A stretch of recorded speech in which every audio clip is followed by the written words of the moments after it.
I started getting a lot of questions, especially on YouTube, from young males about pornography and masturbation. They were asking whether or not masturbation was bad. They were asking whether or not masturbation with ejaculation was particularly bad. And here's my stance on this. I'm a biologist and a neuroscientist, not a psychologist. But what we know for sure is that if an individual repeatedly engages in this circuitry, let's say masturbation and pornography with increasingly potent forms of stimulation that are on a screen, a couple of things happen. First of all, what's being reinforced? What's being reinforced is a high dopaminergic response to watching other people engage in sexual behavior, which is very different than being in a first-person sexual experience, okay? So right there, you know that what's being reinforced is not actually any kind of improvement in communication skills. It's voyeurism. And as these questions started to come in more and more, I started to realize there was a lot of kind of undertones of people talking about fear of or experience with sexual dysfunction that clearly pornography can lead to. And here I'm specifically talking about males. I actually don't know the literature on females.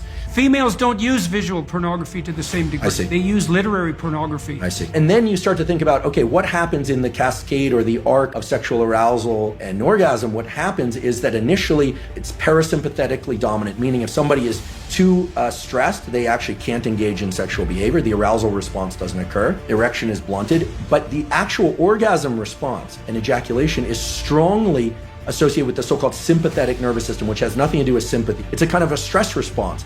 And then it reverses to a parasympathetic response. And a hormone called prolactin increases dramatically after ejaculation in males.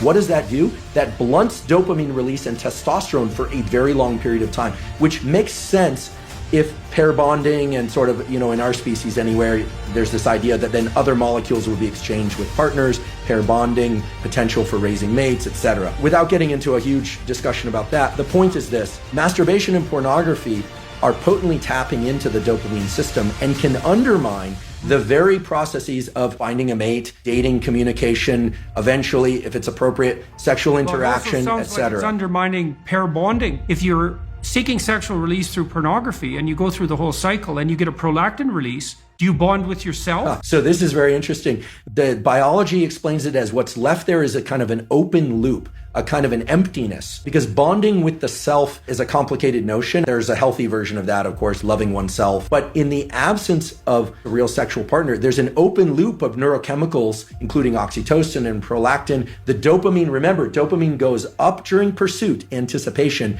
then peaks and then crashes below baseline after orgasm and ejaculation. So this kind of low that people fear is putting them into an amotivated state. We can think of this, if I were to kind of expand on it, would be it's this kind of neurochemical, psychological equivalent of making your home environment filthy for a while, not actually putting you into this positive amplification of dopamine. So it depletes the dopamine system. I don't think we need to be entirely afraid of pursuing or engaging in things that release dopamine. Obviously, healthy sexual behavior, food that we love, social engagement, all of these things can be dopaminergic.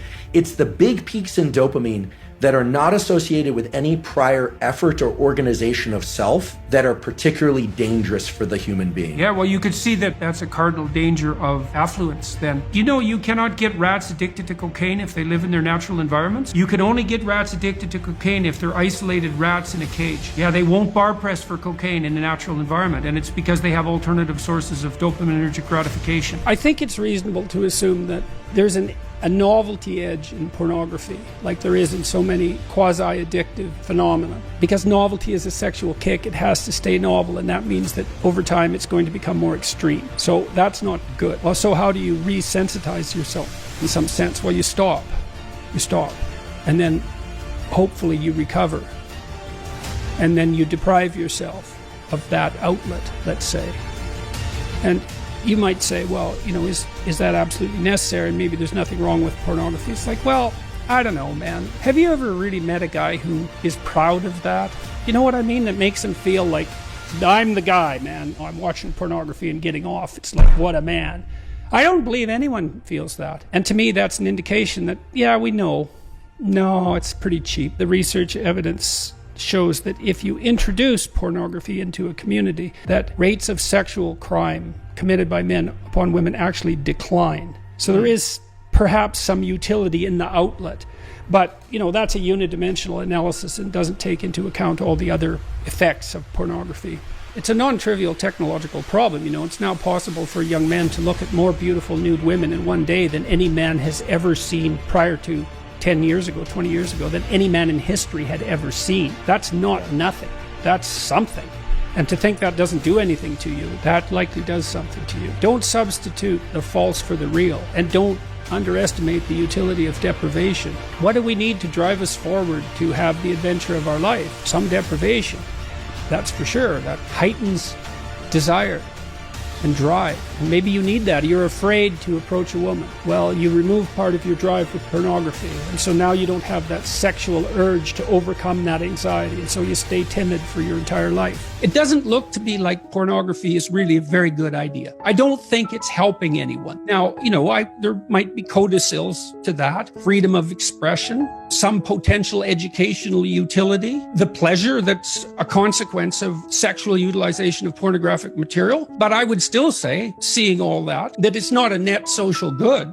It doesn't do the people who produce it or who consume it any good. And I don't believe that anyone feels like a better human being after utilizing pornography for sexual gratification. Now, you might say, well, that's because they've been shamed about sex since they're born, and that's a consequence of our crooked culture. And in a utopian world, we wouldn't have that shame. And no. It's way more complicated than that. I read something in one of the YouTube comments in my video the other day. I was talking to Abigail Schreier about the apparent fact that today's teenagers are having much less sex. One person commented that there's the shame that men feel when sex is a spectator sport rather than a participatory act. And then you think, well, the mere fact that you're watching two other people, one of whom isn't you, having sex, instead of having sex, it implies something about your desirability. It's pretty hard to shake that, isn't it? Or your courage. Why is it that you're sitting there alone at night with your laptop on your lap? What the hell's wrong with you? Well, nothing. It's just we should dispense with sexual shame. It's like, no, probably not. That's probably not the answer. It should become obvious why things like pornography, not just the accessibility of pornography, but the intensity of pornography can negatively shape real-world romantic and sexual interactions. This is a serious concern. The discussion is happening now, and this isn't to pass judgment on whether or not people like or don't like pornography. That's an ethical discussion, and it's a moral discussion that has to be decided for each individual by virtue of age, etc. But any activity that evokes a lot of dopamine release will make it harder to achieve the same level and certainly the greater level of dopamine through a subsequent interaction. So yes, indeed, many people are addicted to pornography. And yes, indeed, many people who regularly indulge in pornography experience challenges in real-world romantic interactions.